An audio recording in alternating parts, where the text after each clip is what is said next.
Actor Michael Cudlitz has been playing tough guys with a heart of gold throughout his career, and today he's starring in a chilling new sequel to The Silence of the Lambs called Clarice. Michael joins us today, but first, let's take a look back at one of his most recognizable roles as fan favorite Abraham in The Walking Dead. Come on.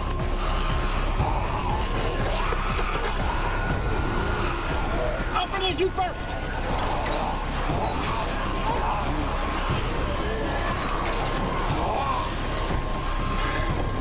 There he is, Yes. Michael Cudlitz. Welcome to DBL. So the season 7 premiere of The Walking Dead was one of the series' most controversial episodes. I was so upset. And also it did mark the gruesome and widely talked about death of Abraham. You said you thought it was too much. Tell us why. I thought it was too much too, but tell us why. I thought that having myself and the Glenn character die in the same episode was too much, and not necessary for the story that they were trying to tell. I think they could have spread that out and gotten more bang for their buck, as it were. I think a lot of the fan base was really upset when that happened, because the talk was which one is it going to be? Which one is it going to be? Which one is it going to be? And it wound up being two of the, biggest fan favorites. And myself being a fan of the show, the Glenn character played by Stephen Yeun was my favorite character.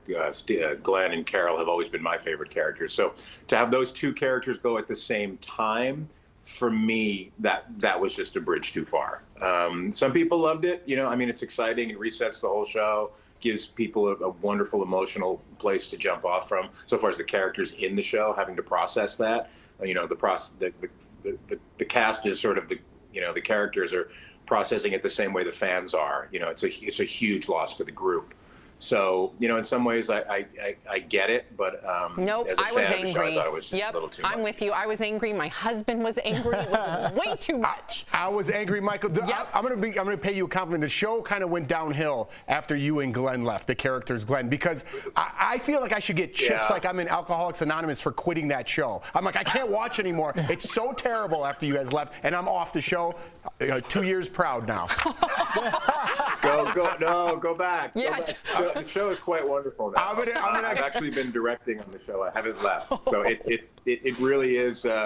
Good one, I feel Jeff. it's found its feet again. Well, I took that in a weird direction. Yeah. I'll be watching Clarice to make up for it. But I wanted to go back to your 90210 days. Keep taking that grave there, Jeff. Why? I'm gonna watch Clarice. Oh yeah, of course. I'm just saying. I just filled in the grave. All this Walking Dead talk. So, that's great. Michael, I got to ask you about 90210. I was also a big fan of that show. Too. You played Tony Miller, who tried to get Sharon Doherty's character. You guys are all looking at that. Shannon Doherty's character. Look, I was looking at the pic. Listen, I am digging myself a hole. What was the experience like on that show, Michael? What's the what? What was the experience like on 90210? 90210 was interesting because I was actually the construction coordinator on Beverly Hills 90210 as well. That was my day job right after getting out of college. I learned construction and furniture building from my father, and took that into the workplace and was doing construction for film and television, and wound up being the foreman for the construction crew. And then my boss left to go do a show in Wilmington, North Carolina, and I wound up taking over the show. So I ran that construction department while I was acting on the show. What? So that was a wonderful experience for me, and I met some lifelong friends on it. What was Shannon Doherty like? Sorry, just curious, because I'm a huge Shannon Doherty fan too. She's so talented. She's incredibly talented, and she was wonderful to me. Knowing where I was coming from and knowing it was some of my early work. I have nothing but good things to say about her. Michael, this is Al Jackson. I'm just going to say this. You're going to have to come back because you've had such an incredible career that we've eaten up most of the block talking about shows that you already have done. So let's talk about a show you're currently starring in. And on behalf of everybody in entertainment, we are jealous of you. You are starring in Clarice as Deputy Assistant Attorney General Paul Krendler. Let's take a look. I didn't want to freak out Allison. That was good. That was smart. You did good. Mom's okay. Never hesitate to page me You can call me whenever you need to. Pack some things and get Allison. You can stay with me tonight. Okay. All right, in the Silence of the Lambs universe, Clarice is set in 1993, the years after the events with Buffalo Bill and Hannibal Lecter. So can you tell us, how does Clarice Starling's trauma of the past set the tone for this new series? Well, that's what we're going to be dealing with in the show. We are 1 year after the events of Silence of the Lambs. She is known throughout the Bureau for this one incident, and she actually solved the case before my character, Paul Krendler, did. So there's a little bit of resentment there. Paul has since gone back to the FBI because he feels like he can make more of a difference on the ground. This whole event with Buffalo Bill not only shook, Clarice's life, it shook Paul's life, it shook Ruth Martin's life. I'm trying to make a difference. I've assembled this team that I've handpicked.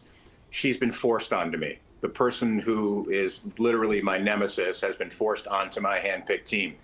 He's not really liking that. So we're going to see how this evolves, in the world of 1993, where we have no electronic devices. It's old detecting, face to face, and it's a man's world. So let's see how Clarice operates in this world.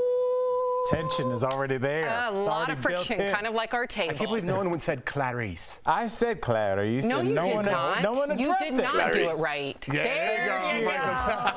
Thank you for joining us, Michael Cudlitz. We are huge fans. Clarice airs Thursdays at 9 p.m. on CBS. Thank you. It was a pleasure, Michael. my man. Thanks, we'll be guys. right back. Bye.